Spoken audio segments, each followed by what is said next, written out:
très heureux de monter les marches du tapis rouge du festival Week-end. Voilà, donc merci pour cette invitation. Je trouve l'idée vraiment géniale, l'idée de ces défis éco-citoyens et de vous mettre un peu, vous challenger avec ce super outil pédagogique. Et donc je remercie les équipes qui ont eu cette idée géniale. Et en tout cas de m'avoir associé, c'est un plaisir et un honneur pour moi. Depuis tout petit, je suis tombé, on va dire, dans la marmite de l'observation de la nature et de l'observation des oiseaux. Donc les oiseaux sont entrés en moi durant l'enfance, notamment, j'en aurai sans doute l'occasion d'y revenir, et ce qui m'a donné envie d'embrasser un métier qui me permette de travailler au contact de la nature, des animaux, du vivant, en fin de compte. J'ai fait mes études à Maison-Alfort, qui est plutôt une école vétérinaire qui est tournée vers la canine, ce qu'on appelle la pratique vétérinaire chien-chat. Mais j'ai fait notamment très vite des stages, moi, vers la pratique bovine, ovine, équine, pour me confronter à la vie d'un vétérinaire rural au contact de l'agriculture et des éleveurs. Et ça m'a beaucoup plu, ça a été très riche en termes de rencontres humaines.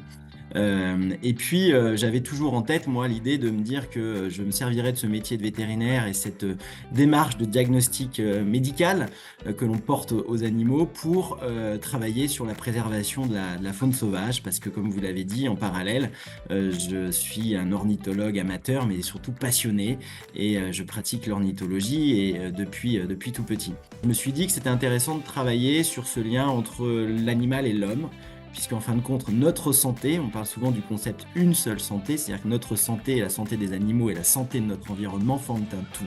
Aujourd'hui, je travaille depuis sa création au 1er janvier 2020 à l'Office français de la biodiversité, qui est en fait donc un établissement public de l'État qui dépend à la fois du ministère de l'Agriculture mais aussi du ministère de l'Écologie, qui a été créé au 1er janvier 2020 et qui est chargé de préserver et restaurer la biodiversité, qu'elle soit aquatique, terrestre ou marine. Je pense qu'il ne faut pas opposer agriculture et protection de la biodiversité et environnement. Je pense que c'est une erreur. Je pense qu'alors nous, à l'OFB, on est chargé de promouvoir les pratiques agroécologiques le plus possible, c'est-à-dire ces pratiques qui permettent de restaurer de la biodiversité en milieu agricole, quel qu'il soit. La nature est résiliente, c'est-à-dire que quand on met en place des bonnes pratiques dans les milieux agricoles, etc., on voit revenir, même dans son jardin, on voit revenir très vite des insectes, on voit revenir très vite des oiseaux. On est de plus en plus citadins, de plus en plus urbains, de plus en plus tourner la tête vers le bas sur nos écrans, et moi le premier, dans une temporalité qui voue le tout de suite, l'accélération permanente, etc., où on zappe très très vite. Or, la nature, l'observation de la nature et des oiseaux en particulier, nécessite de renouer avec une temporalité plus lente, plus en adéquation avec les cycles de vie, les cycles biologiques, etc. Le rôle, évidemment, de l'enseignement, mais aussi des familles, je ne porte pas tout le poids sur l'enseignement, de sensibiliser les plus jeunes, comme vous le faites, à l'importance de cette biodiversité, qu'on n'est pas à lutter contre elle, au contraire, on en fait partie de cette biodiversité.